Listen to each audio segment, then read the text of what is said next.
Welcome to Let the Quran Speak. I'm Sophia, your host. We're here in the main prayer hall of the Islamic Information Center, home of Let the Quran Speak.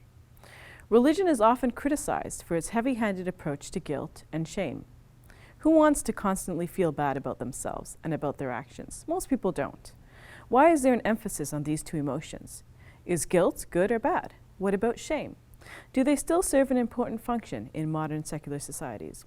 We'll be exploring these questions with Dr. Shabir Ali. Brother Shabir, let's talk about guilt and shame. Why does religion seem to get a bad name for its emphasis on guilt and shame?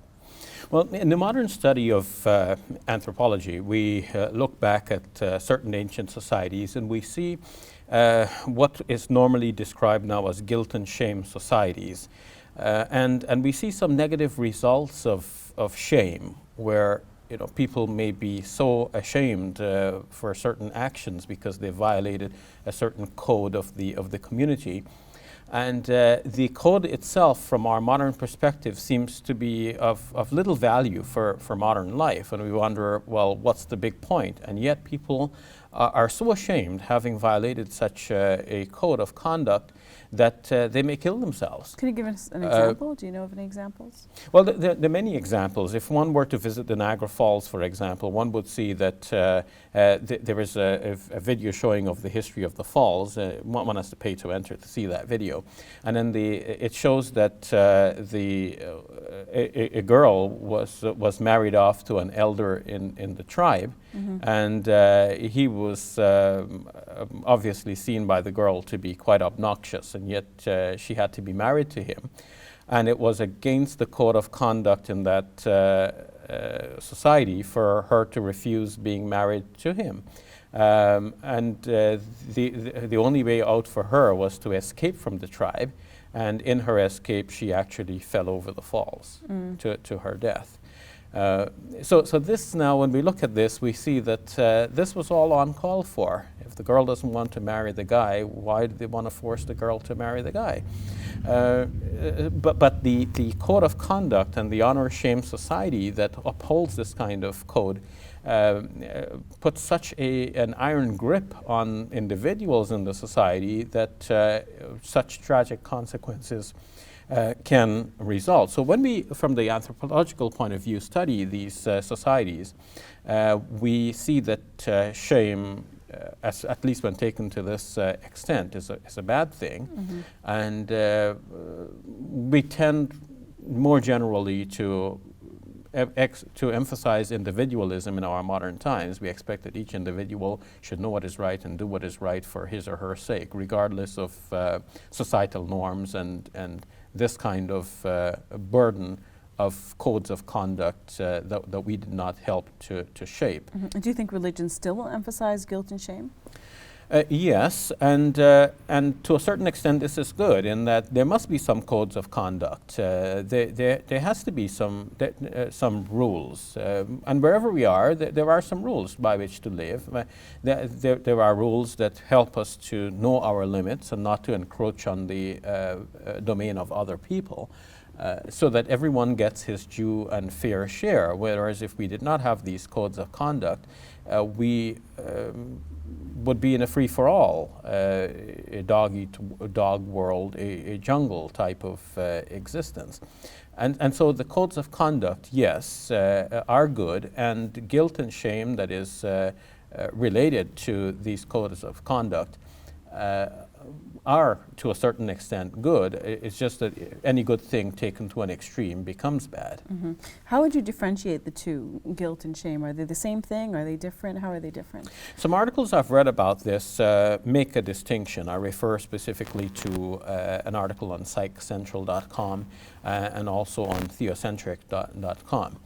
And Harold Kushner, the popular Jewish rabbi, has written a book entitled How Good Do We Have to Be? So all of these are good resources. Now, the differentiation between guilt and shame is that guilt, they say, is related to something that you have actually done. You've done something and you feel guilty. So that feeling of guilt is related to something specific, and you can do something about that. Mm-hmm. You can stop doing that sin or that evil or that wrong. Of course, guilt can also be about something that you didn't do, not just about what you did do.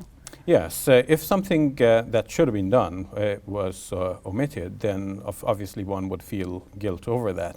So there's justifiable guilt and unjustifiable guilt, and we're only speaking about justifiable guilt here because one can blame oneself ad infinitum, and we're not talking about that. But we're talking about things that clearly are done wrong, or things that really should have been done and were omitted. So that's guilt, and it's fixed or attached to something that is real and that you can do something about it.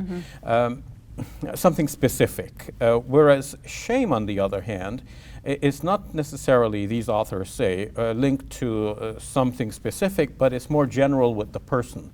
A person feels ashamed for who he or she is, and that's difficult to deal with. How can you change who you are? So what they want to emphasize is that this feeling of shame is not healthy. And it doesn't lead to any good, because if it were guilt about something that you omitted, well, you can do it now, and something you did wrong, well, then you can stop doing the wrong, and you can apologize to whoever you've wronged and so on, or you can seek God's forgiveness. That's guilt. But shame, what's the reason for that? Now, from what I understood is that they're saying that shame can serve a good purpose, in that you feel ashamed of yourself and you want to be a better person. And you have an idea of yourself of what you should be, and you realize you've fallen short. So when you feel shame, you're kind of hoping to move towards that person that you thought yourself to be. The important thing there is to be realistic about what is accomplishable and what you can be, and not to feel ashamed in such a way that feeling of shame actually drags you down. Yes. We have multiple examples, especially in recent times, of people who have been bullied and made to feel ashamed of themselves to the extent that they have committed suicide. So we're not going to welcome the feeling of shame to that extent, because that's terrible. Suicide is wrong, and self-loathing to a detrimental level is definitely something we want to rule against. But such feeling of embarrassment over things we have done wrong, feeling that we have not really lived up to our potential and we can actually do that now, all of this is good and healthy. And of course, unhealthy guilt and shame can arise out of an expectation of perfection that we have for ourselves. You mentioned that before, but I was hoping that maybe you could expand on that a bit more. Yes, human beings are what human beings are. We are prone to weaknesses, and we cannot be perfect. God alone is perfect. And so we should try to do the best we can, given our circumstances in life and so on. Not all of the same opportunities are available to everybody else. So within the scope of our own situation, we can recognize what is possible for us and what is not. And we need to do work to achieve what is possible, sure. But that's exactly the challenge that we face in life. And we naturally do feel some regret if we did not achieve what we could have achieved. And we see this time after time. A week passes, a month passes, a year passes, and we did nothing much with our lives. So it is time for us to feel some regret and wake up to the reality and do something good for our own sakes. And we might feel some shame because we did not do what we could have done. But then let's do it now, and let's feel that amount of shame which will motivate us to do what is right and what is good.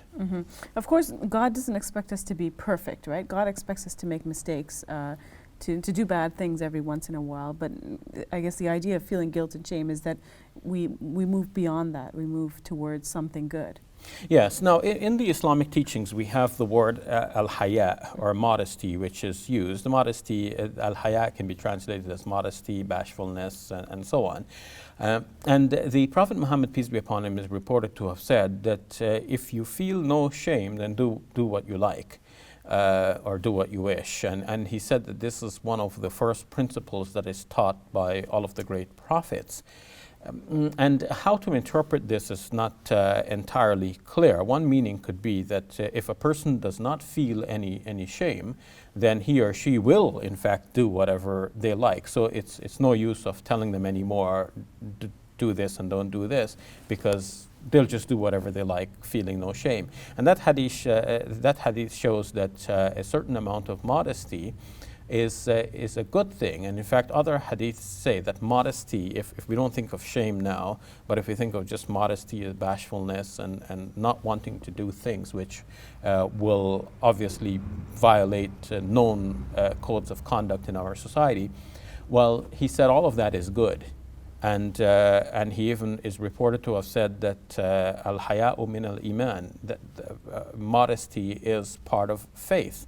So if one says, I'm faithful, well, we should ask, well, where is the modesty? The modesty should be there as well. One writer, Maulana Fazlul Karim, put it this way and said that the modesty which is Islamic, this is balanced between pride on the one hand and cowardice on the other hand. Now, of course, we know what pride does, but on the other hand, cowardice can also hold a person back from achieving what could have been achieved or doing what should have been done in a certain situation. Modesty is right there in between, where a person is not proud and at the same time not so cowardly as to sit back and let things happen and not intervene where intervention is necessary. Now, Brother Shabir, the impetus for this discussion was the scandal surrounding Toronto Mayor Rob Ford and some of the actions that he committed. So do you want to comment on that a little bit as we end this segment?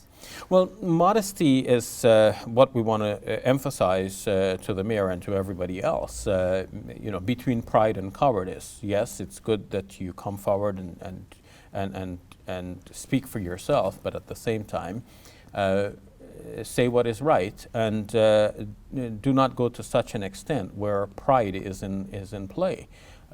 You need to come down a little bit. You need to come down to humility and modesty. Being modest means that we do not do certain things in public. We do not say certain things in public that should have been kept private. So the modesty and bashfulness, that feeling of remorse over what we have done wrong and apologizing for what we have done wrong, seeking the forgiveness of God and of the people, all of these are important qualities that are taught by the great religions of the world. And we do expect that our leaders should abide by these lasting governing principles for human life. All right, we'll leave it at that. Thank you for your time, Brother Shabir. You're welcome. We'll take a break, and when we return, we will look at the Muslim view of Christmas.